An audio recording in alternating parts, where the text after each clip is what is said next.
Dieta e intestino. Como o alimento pode modificar o seu trato gastrointestinal? Quero te convidar nessa viagem de hoje a buscar mais informações sobre o nosso segundo cérebro. Você sabia que a dieta é, dentre todos os fatores ambientais que influenciam no estilo de vida, o mais importante para o equilíbrio nutricional ao ser humano? Doenças carenciais ou nutricionais, como a anemia e as hipovitaminoses, são emergentes de uma dieta pobre em nutrientes. Ainda, outras doenças, como por exemplo a obesidade, é caracterizada como um distúrbio associado à alimentação. O papel da dieta vai além do estado nutricional. Atribuímos também o papel endócrino, metabólico e imunológico, anti-inflamatório. Afinal, somos aquilo que comemos.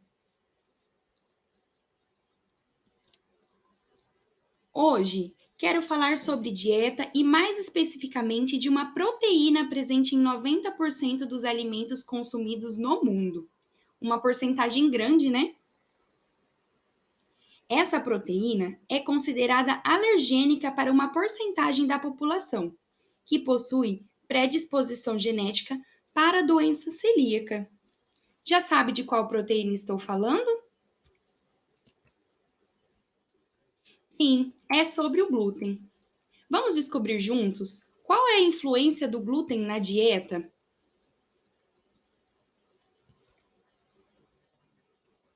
O problema é que essa mesma proteína tem gerado hipersensibilidade para indivíduos normais. Na população mundial, dos 90% que consomem alimento com glúten, cerca de 4 a 13% dos indivíduos apresentam sintomas após a ingestão desta proteína. Como explicar essa situação?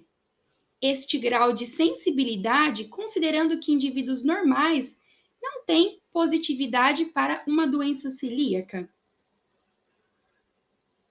Foi a partir dessa pergunta que o nosso grupo de estudo viu uma oportunidade em avaliar os efeitos morfológicos e neurogastrointestinais de indivíduos geneticamente normais, mas que consomem glúten na dieta e apresentam alterações clínicas. Antes de começar a falar do meu projeto de pesquisa, quero me apresentar. Meu nome é Anne Caroline Santa Rosa, sou bióloga e mestranda. Atualmente, faço mestrado pelo Programa de Pós-Graduação em Ciências Biológicas, o PBC, dentro da Universidade Estadual de Maringá. Meu grupo de pesquisa é coordenado por minha orientadora, doutora Maria Raquel Marçal Natali, que atua como pesquisadora na área de morfologia animal, com ênfase em estudos do sistema nervoso entérico, associado a diversos modelos experimentais, dentre eles doença inflamatória intestinal, obesidade, diabetes, restrição e suplementação alimentar. Vamos descobrir o que é o glúten? O glúten é uma proteína vegetal que está presente em vários alimentos comumente consumidos, dentre eles a aveia, centeio, cevada e trigo. Esses alimentos compõem preparações de pizzas, pães, bolo, cervejas, entre outras produções. Isto para auxiliar no melhoramento da textura, elasticidade, viscosidade, coesão e retenção de umidade. O glúten possui como principais componentes proteicos as gluteninas e prolaminas, como visto nessa imagem à direita da tela. As prolaminas são subclassificadas em gliadina no trigo, ordeína na cevada, avenina na aveia e secalina no centeio. Quero chamar sua atenção para a aveia. A aveia não contém glúten naturalmente. O glúten presente na aveia que chega até o consumidor ocorre por reações cruzadas. prolaminas do trigo são as principais proteínas de armazenamento utilizadas na dieta humana. Na doença celíaca, os indivíduos possuem respostas autoimunes com anticorpos antigliadina, especialmente os da classe IgG.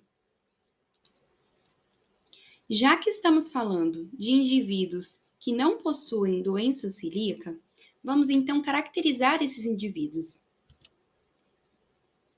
Eles são agrupados como os que têm sensibilidade não celíaca ao glúten.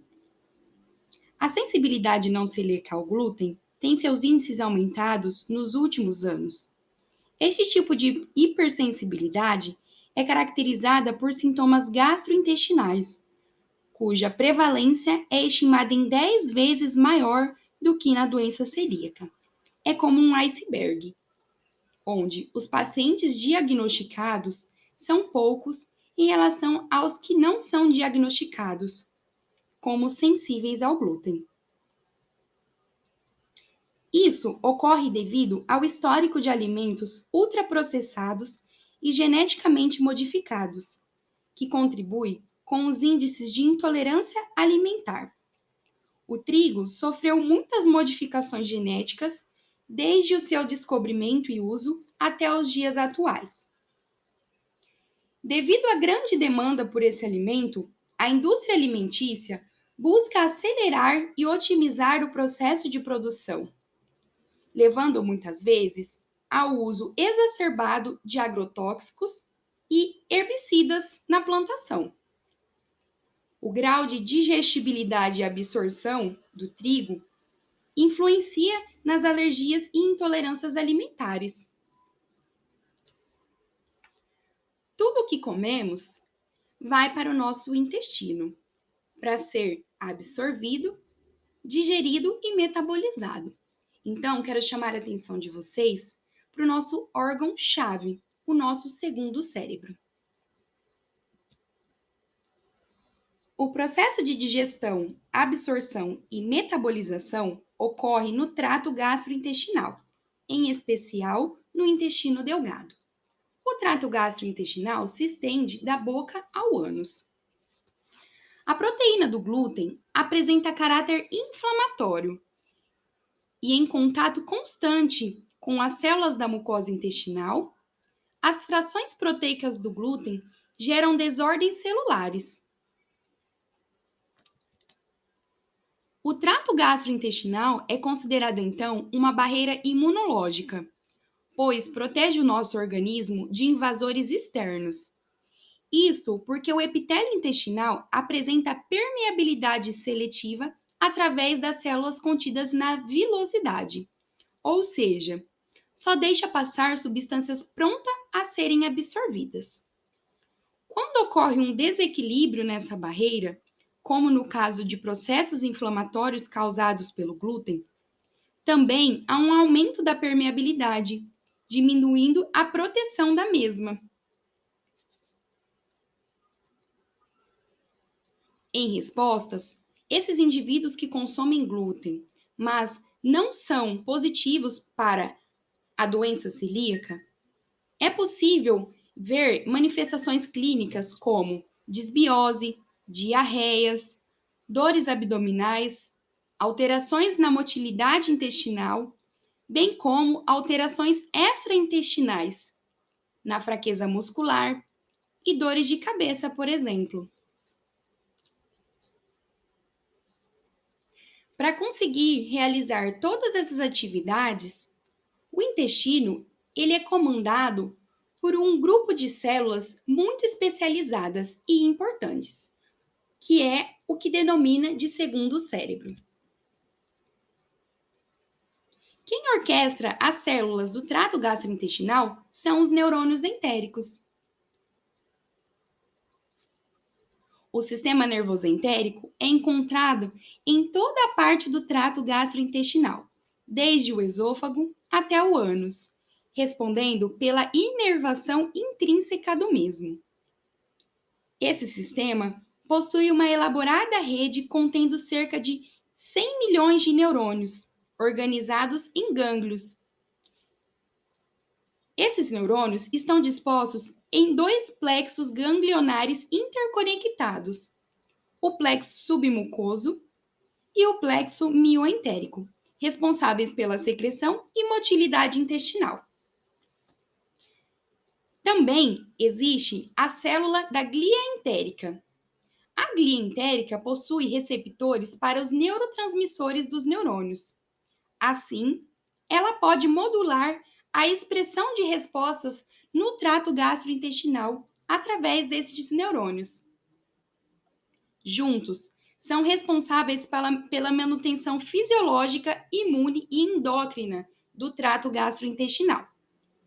Contudo, frente à inflamação, como as causadas pelas porções da gliadina, uma cascata de citocinas inflamatórias são liberadas, entre elas as citocinas do tipo IL-1 beta, e caso produzida por longos períodos, ela é capaz de inibir a proliferação dessas células da glia entérica e, por consequência, alterar a morfologia e densidade neuronal. Sabendo disso, o objetivo do nosso grupo de estudo foi realizar uma avaliação morfológica do jejum de ratos Wistar alimentados com excesso de glúten.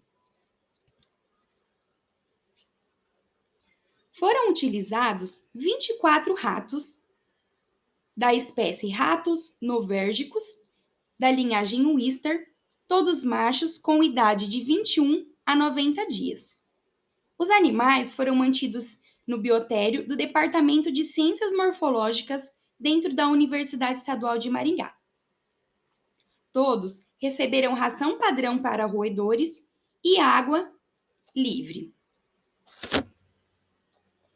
A dieta foi à base de uma ração peletizada com uma fabricação própria, em parceria com o Departamento de Engenharia de Alimentos.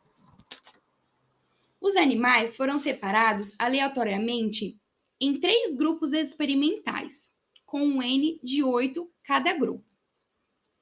Os animais receberam ração durante 69 dias, sendo o grupo 1 recebendo ração com glúten, o grupo 2 ração sem glúten e o grupo 3 ração com excesso de glúten. Aqui o nosso objetivo era avaliar se o excesso de glúten era capaz de alterar células e neurônios do trato gastrointestinal, em especial do jejum. Como curiosidade, eu trouxe para vocês 2 imagens que foi tirada durante a confecção da ração.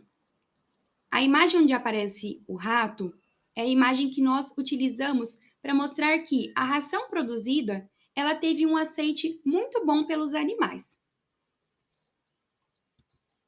Diante disso, foram realizadas algumas análises.